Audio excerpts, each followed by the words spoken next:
All right, everybody, this is Flavio Romeo, and this week's episode of the Towncast brings us to Hasbrook Heights, probably one of the busiest corners in New Jersey and home of the Bendix Diner. And we have a special guest that's going to meet with us. His name is Kyle, and he started Foodie Films. And we're gonna go on the Bendix, and we're gonna talk a little bit about some of the films that featured foods. They're very food-centric movies, so I think you guys are going to enjoy the episode.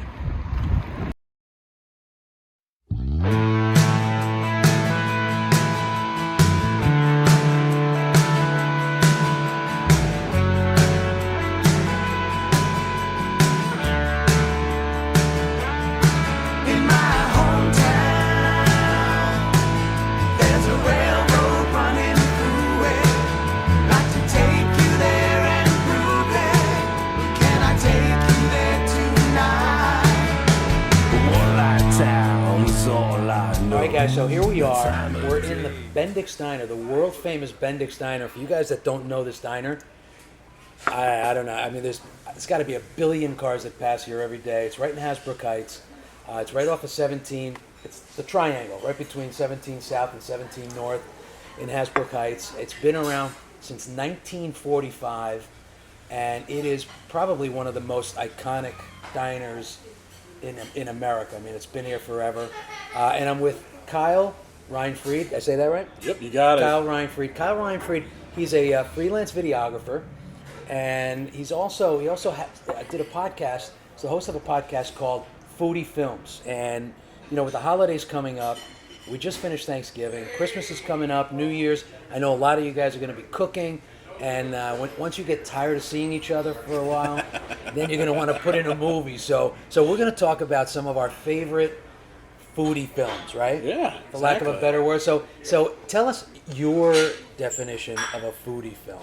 All right, so yeah, when I started the podcast, I had a previous podcast called P.S. I Love Hoffman, where I covered with one of my oldest friends the career of the late great actor, my favorite actor of all time, Philip Seymour Hoffman. One of the greatest. One of the greatest. Yeah. And when that ended, because unfortunately since he passed, he has a finite amount of movies. So when that ended after 80-something episodes, because he wasn't over 50 movies, and we did special episodes here and there, one of my oldest buddies, Brian, he was like, he's going to do his own podcast. And I'm like, okay, like I'm going to do my own. So he started one called High School Slumber Party, which he covers all films of high school movies, which is really fun. That's cool. And I'm part of a podcast network called the Cage Club Podcast Network. So it's mostly film podcasts, but there's pop culture-y kind of ones too, music ones. So definitely check that out. But I was like, okay, like I want to do a podcast on something I'm passionate about, which for me, food, music, films. In that order? No, it's tough. It fluctuates. And I'm like, okay, I want to do something. I'm like, well, maybe a food podcast, but I'm like, who am I to talk about food? I'm not, a chef. Yeah, I'm not a chef. I don't work in the industry. Like, my first job ever was at a deli, which, so if you're from Jersey, especially North Jersey, we take two things very seriously, diners and delis. So we've got the diner experience today. 100%. And so I grew up working at a deli. I love sandwiches. They're my spirit food. But I was like, who am I to do just a podcast on food? So I'm like, well, what about, how many food-centric movies are there? So to answer your question, either the movie, there's your clear movies out there that are about food, like your chefs and your Julie and Julia's, right, and stuff like that. And then there's movies that the main character works in food, but maybe the movie doesn't take place in the establishments. Yeah, exactly. Yeah. 5-Year Engagement, I think, was one of those type of films. Yeah, exactly. 5-Year Engagement. Yeah, he's a chef in that movie. And then there's the movies that take place in a spot, but it's really not focusing on the movie. So even like Clerks falls into that. It's about a cookie bar.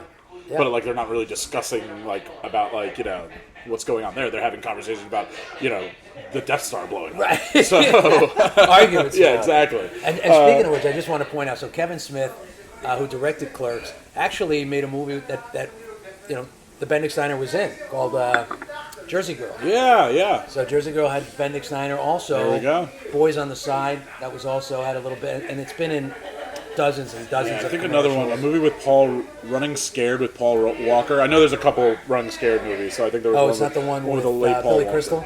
No, I think definitely not the Billy Crystal one with Yeah, but there's I think that movie's called Running Scared. Was that here? Yeah, that they shot around. Yeah, I remember years ago there was the commercial with Nancy Walker. I think it was maybe for Bounty. It was like for a paper towel.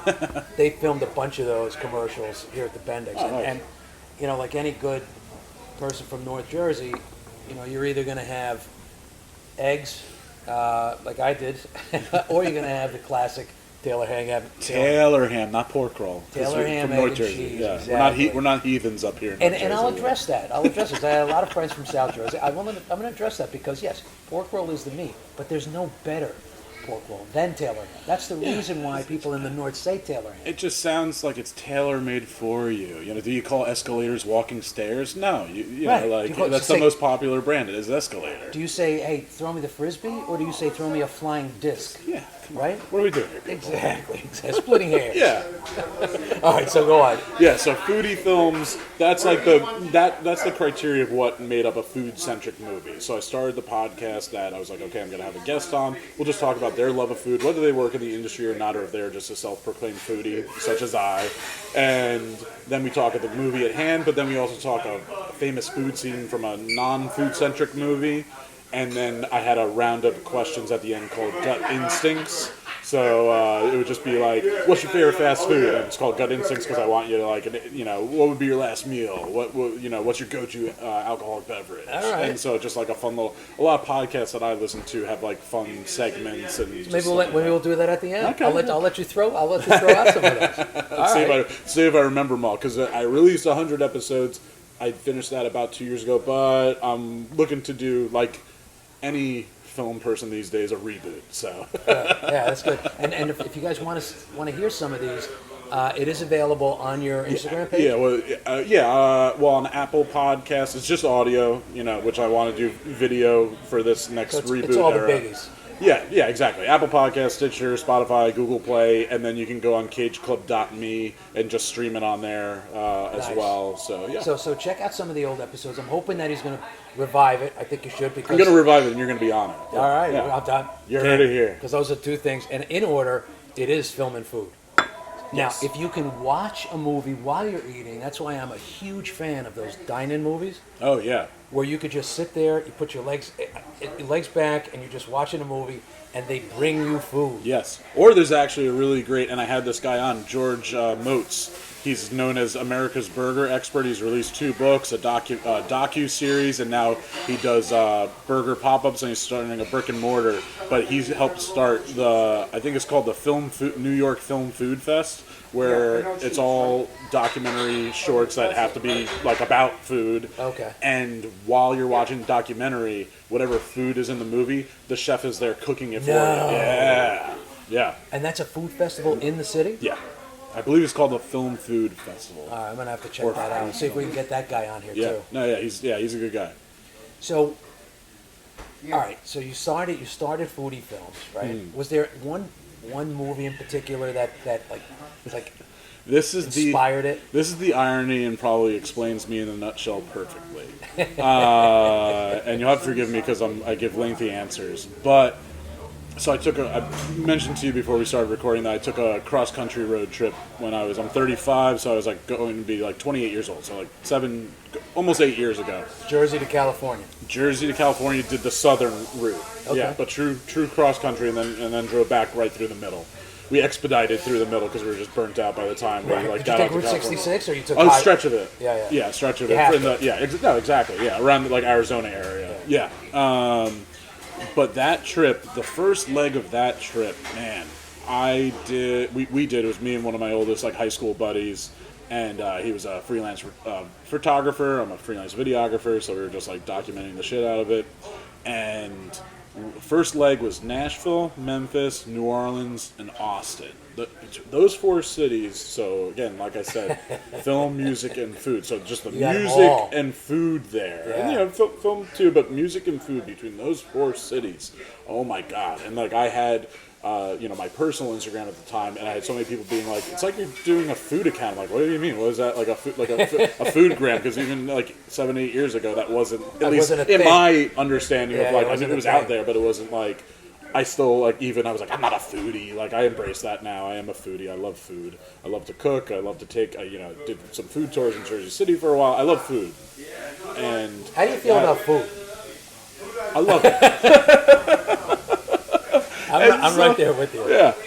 You know, because I have to eat when these guys make me sad. Having a better season than I was expecting, but exactly. If it ended now, exactly, all the Giant fans would be happy. Yeah, that trip really kicked it off for me. But what made that trip kind of happen was in 2013, 2014, the movie Chef came out. Yeah, great movie, John Favreau. One of my favorite movies of all time.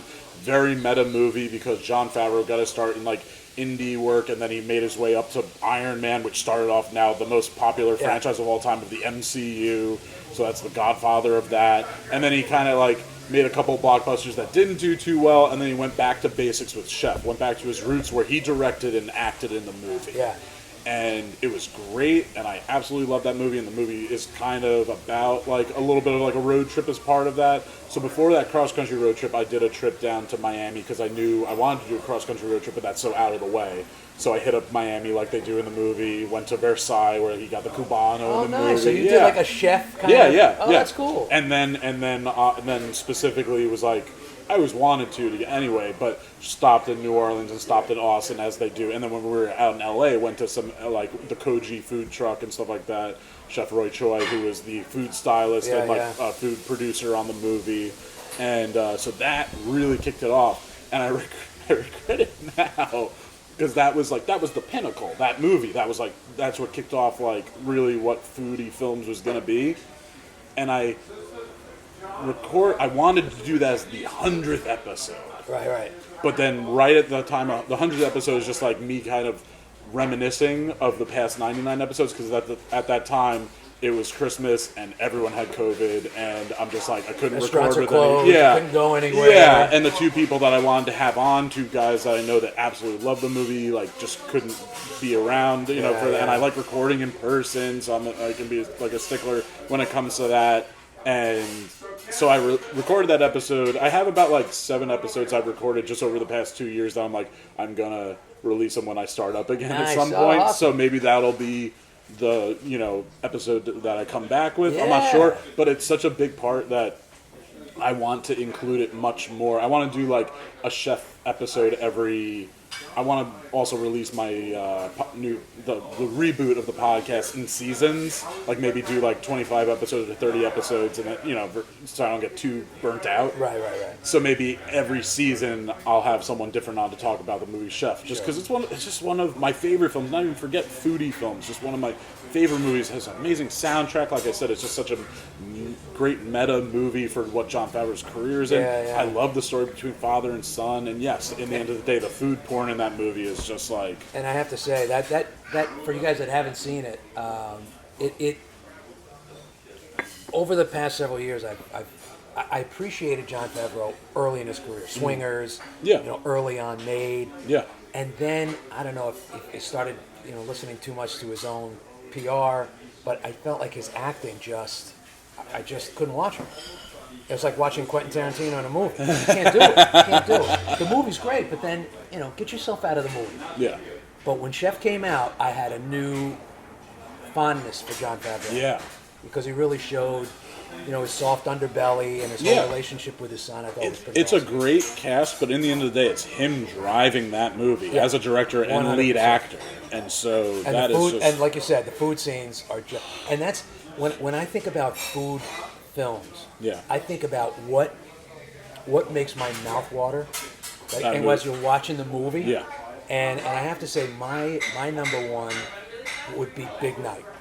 That's always my filmed in Jersey. Yeah, that's always my go-to. Stanley Tucci, if you guys haven't seen it, Tony Shalhoub, Big Night. It is just I get goosebumps when I talk about it because it's very Italian, and it's about it's an awesome story about these two brothers, where the oldest brother just wants a successful business, and the younger brother's a purist, so he wants that purity, that one dish that they prepare, and just watching the process and hearing them talk about it, and it's an underdog story too. Yeah. It's all about like they're gonna probably have to close, but then the critic's gonna come, and it's a great movie. Yeah, and they filmed that in Keyport, I want to say. Some exterior shots were in Keyport, New Jersey. And then my favorite, of course, is where he goes, maybe we can make a, how you say, hot dog. Hot dog. A dog. It's such a good movie. Highly recommend. Is that on your list? That's on my list, and then they end that movie with making like a frittata, right? Like just they like make this Italian specialty but from I mean, his hometown. Oh yeah. But then even like the last scene, it's just like they don't say anything. It's just the next morning, and just the brothers are having a nice moment of making like a frittata for breakfast. Right, and they're just sitting there eating, just being brothers. So good.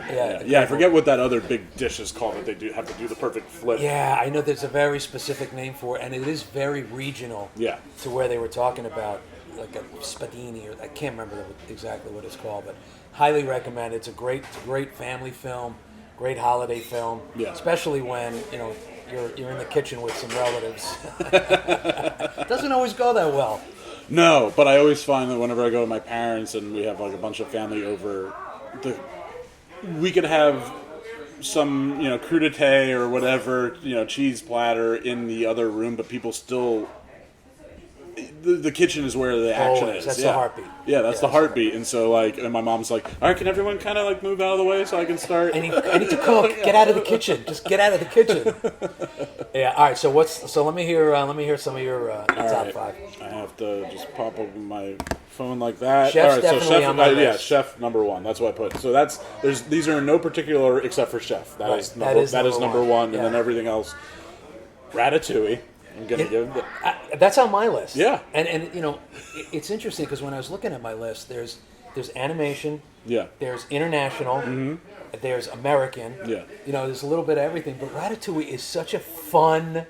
Film. So definitely a good one to watch with the family because even though Chef, he's got his son in it. It is a rated R movie, so there are it is a very.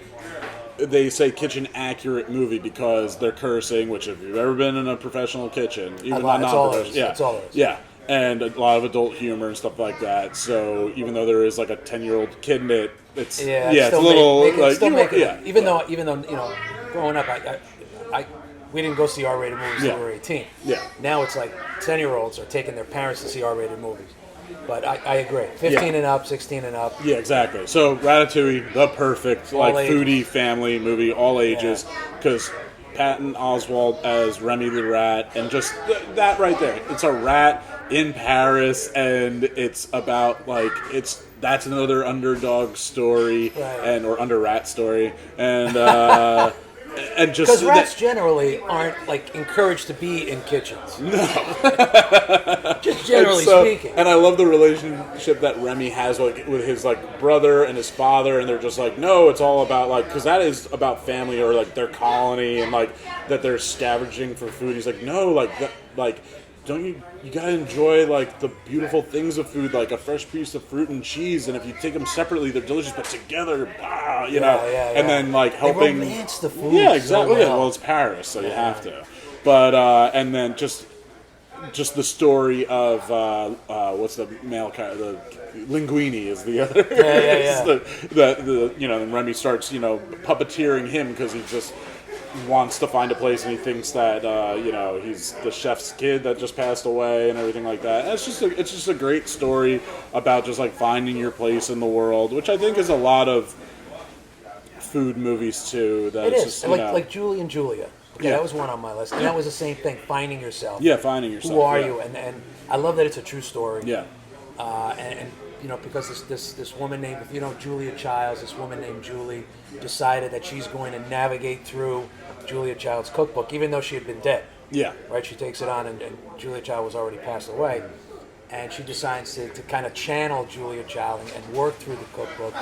And again, finding her way. And then you see, Julia Child's life and the way, not that they mirrored each other, but yeah, in a way they did mirror each other. Yeah, no, exactly, because and that's reflecting on your hero. So she's at that point, Julia Child is like untouchable in her eyes. Like she's Julia Child.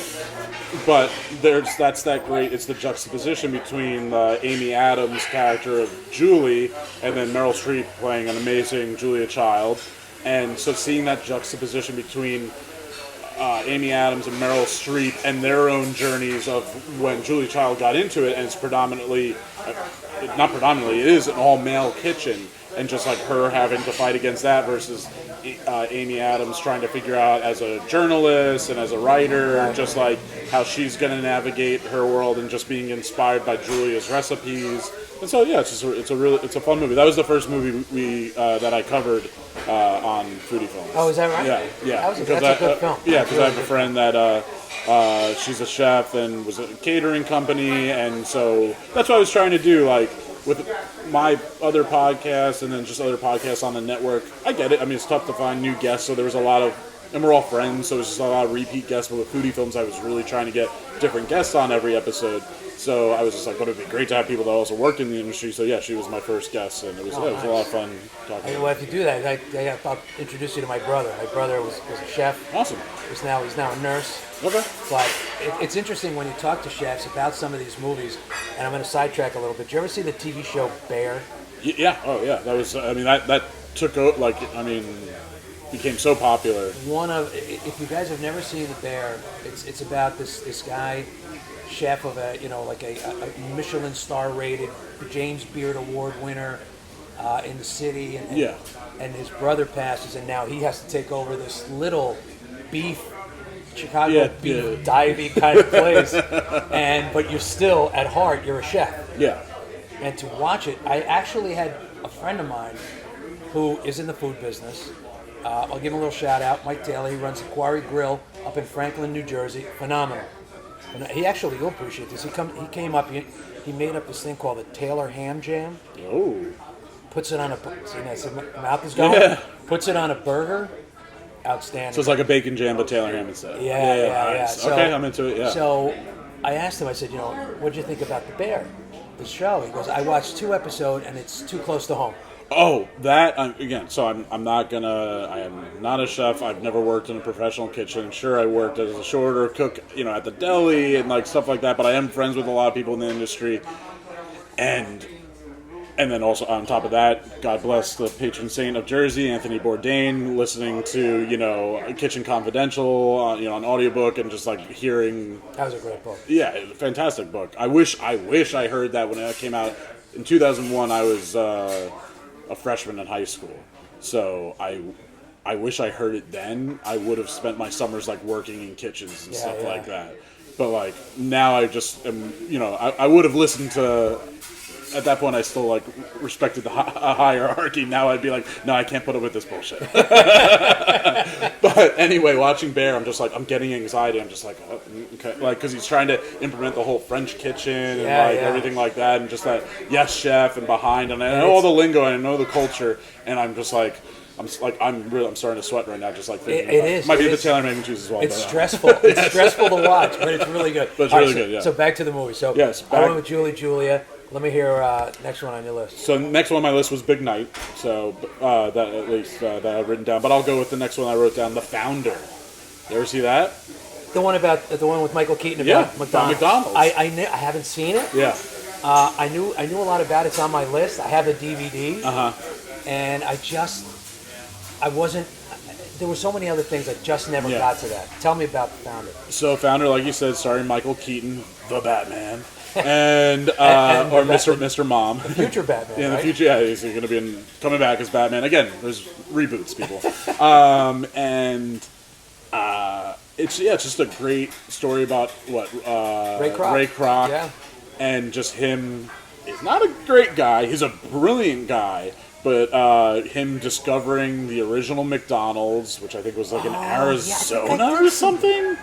And he kind of took just the like whole thing wanted away. to, but like franchises really weren't a thing at that point. But just like the thing that really sold me was just like the initial scene to the McDonald's, where he places an order and then he pays for it, and then they're like, and then all of a sudden he's got a soda cup and a bag in front of him. He's like, and they're like, okay, have a nice day. And he's like, that's not my food. I'm like, yes, it is. He's like, no, I just ordered my food.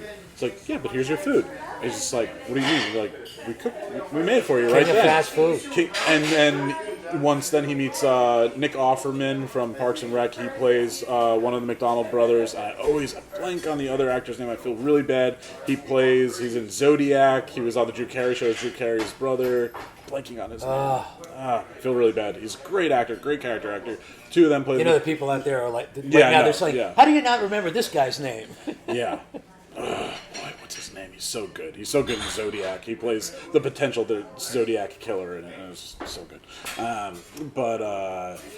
Yeah, then he gets a tour of the facilities, and he sees like the efficiency behind it and how they can sling it out so fast. But just that scene where they're handing him the food, and he's like, but where's the plates? He's like, no, you eat it out of the wrapper, and then you get to throw it all away. Right. And then he like steps away. He's like, well, where do I eat it? And they're like, in your car, on the bench, at home, you want. wherever you'd like.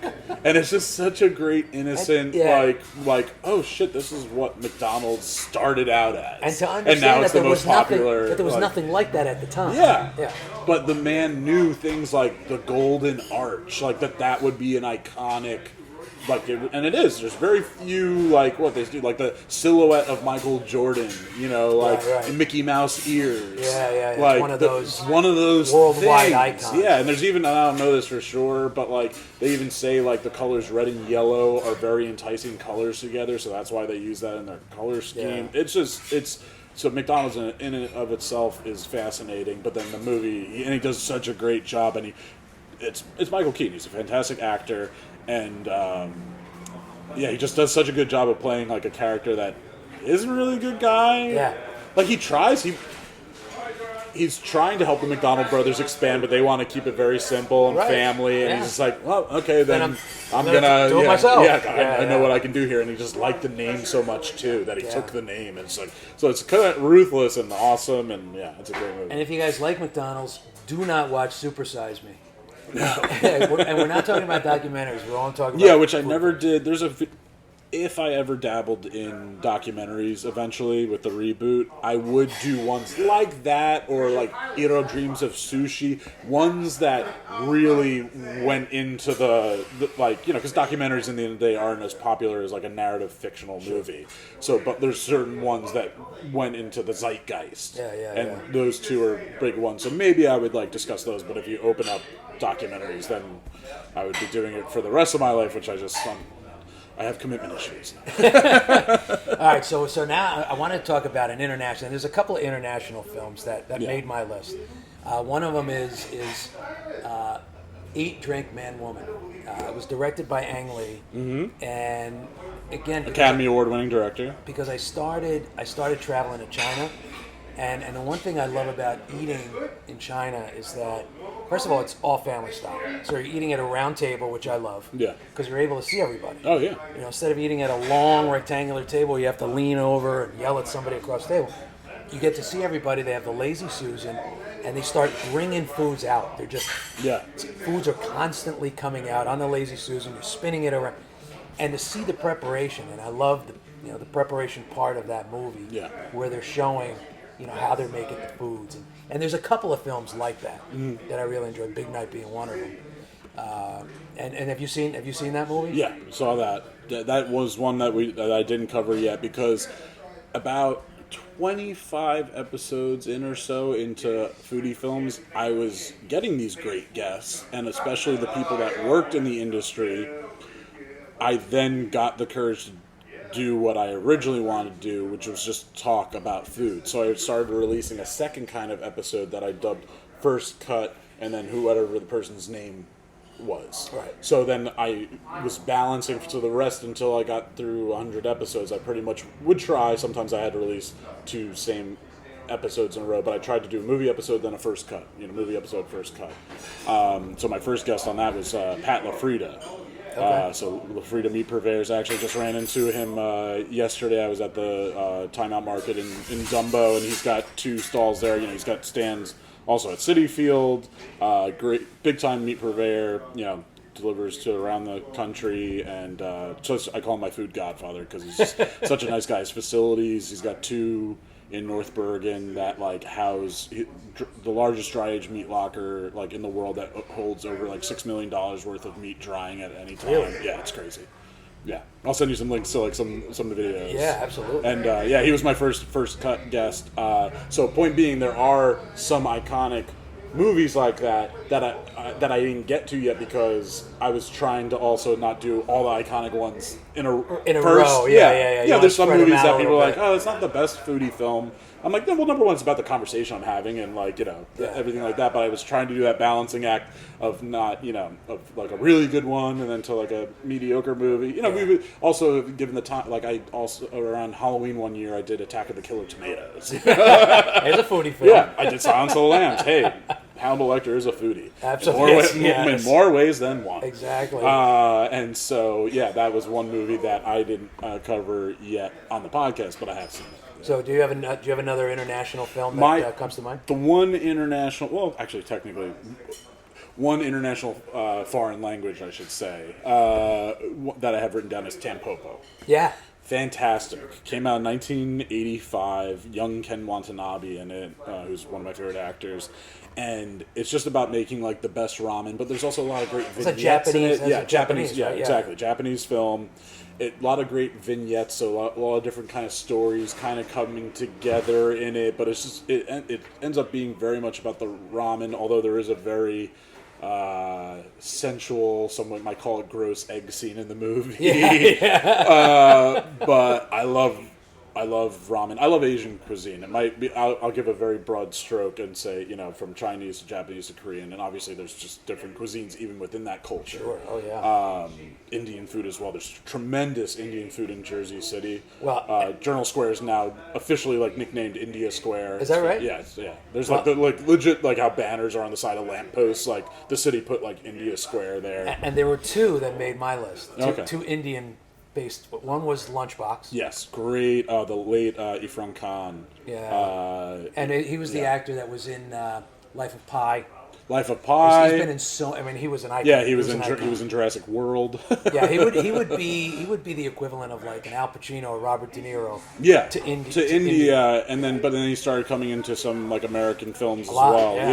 Yeah. And it's a great movie. A lot of heart in that movie. Just number one, just check out preparation. The preparation. Yeah, just a really interesting. Like you hear Lunchbox, and you're like, oh, okay, like Lunchbox. But like the style that they do in India, that's like different layers. And it was a real thing. Yeah, it's a real thing. It was based on a true story. I mean, they're preparing lunchboxes for workers. Yeah, and they're bringing them, and it's it becomes a romantic story and a love story. And not any of these movies are not just about the food. It's like. Yeah.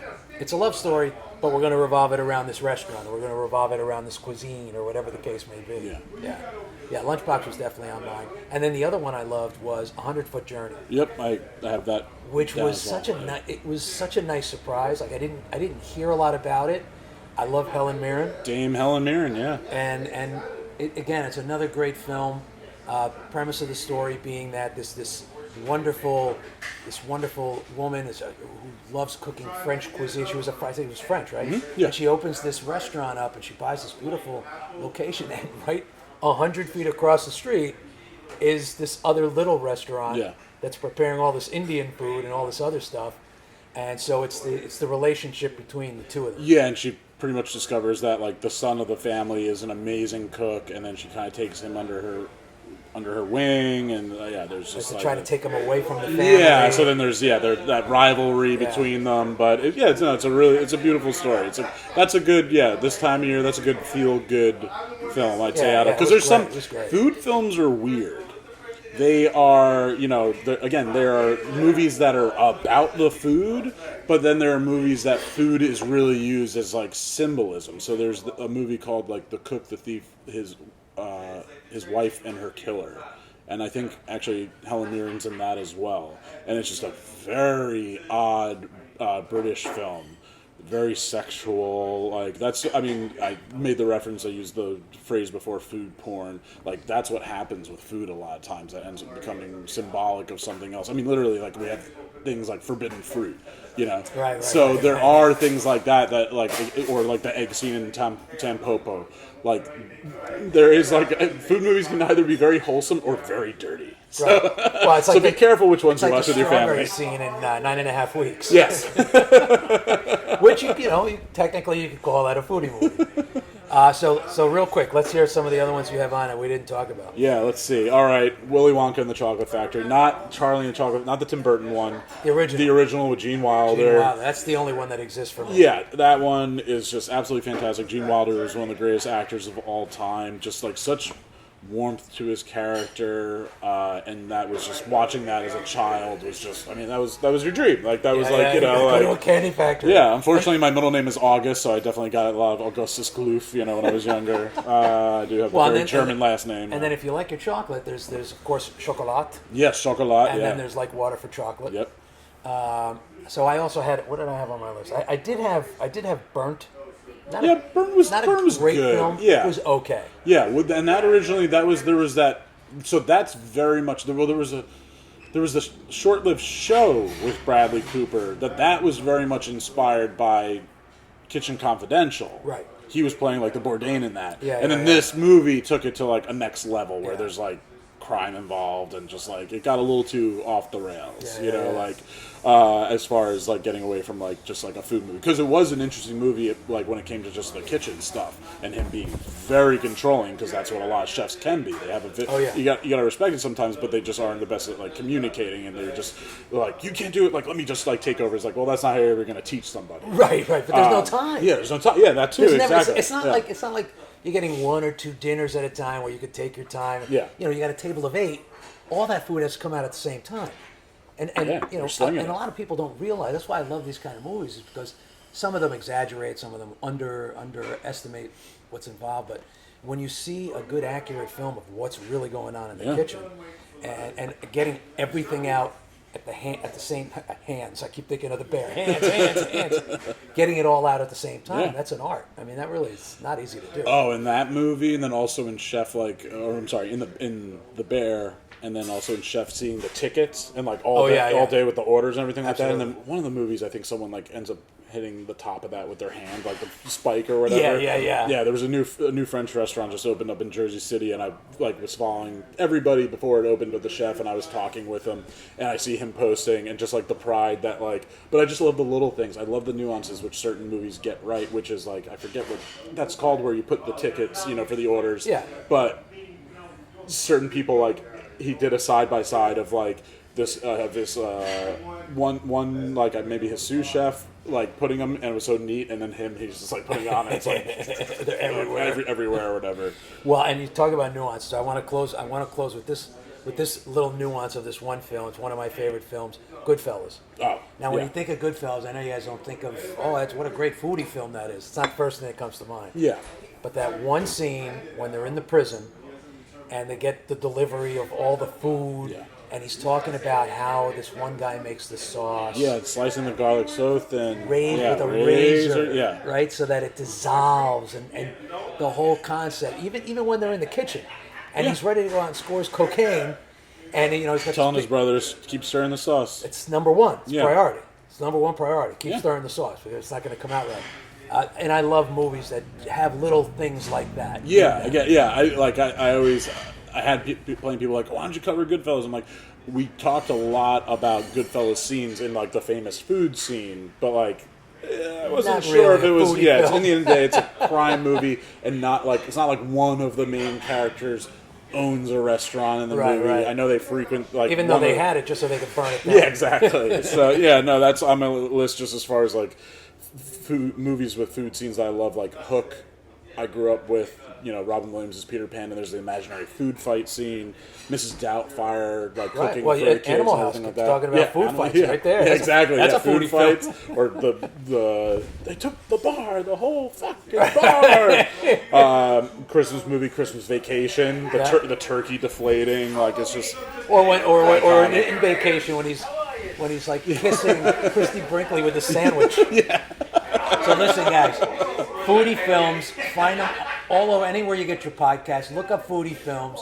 Pick out some of your favorite episodes. Listen to the beginning. He's going to bring it back. You can follow him on Foodie Films on Instagram, right? Yeah, Foodie Films Media on Instagram. Yeah. Foodie Films Media. And listen, if you're looking for a videographer, I appreciate it. Yeah. talk to Kyle and contact him on Instagram. And he do some good work. Yeah. Yeah. Thank you, sir. Thank you so much. This was a pleasure. Let's go Giants. Yeah, and listen, as we get closer to the holidays, enjoy your family, enjoy your friends, certainly enjoy your meals. And it's awesome to have family and friends together and be able to cook. And I have to say, December 18th, so we're going to be screening It's a Wonderful Life at the Hawthorne Theater. Awesome. 6 o'clock, December 18th. If you haven't already gotten your tickets, they're going to be coming out on Eventbrite. Just run a search, Eventbrite. It's a Wonderful Life in Hawthorne. There's several that are screening them. This is free. We do it for the community because we want to be able to we want to be able to provide free screenings like this so that even if you want to bring a family of 4, family of 5 out to a movie, it's $100. Yeah, it's crazy. Before even buying any food. So we want to do that, provide it for free. Nice. So I invite you, and also you'll appreciate this. There's a cookbook, an It's a Wonderful Life cookbook of the foods that were in the movie. They made a cookbook, which is available at Morningside Gifts. I think it is in Glen Rock. Oh, wow, okay. And I'm going to talk to them. We're going to see if we can get a couple of copies, maybe raffle them off. Oh, that'd be great. Yeah. So I encourage you guys to come to that, and just enjoy the holidays. It's a special time. It's a difficult time for some people because it triggers a lot of things. My mom passing away a couple of years ago. It's still hard to to have family get-togethers when the family's not all there. So we try to find the joyous moments in that. Yeah. And I encourage you guys to check out Kyle. Go to Foodie Films Media on Instagram, and listen to his podcast. Yeah. Thank you so much. Thank you, sir. All right, and have a great holiday. Yes, happy holidays, everybody. All right, be well, everybody.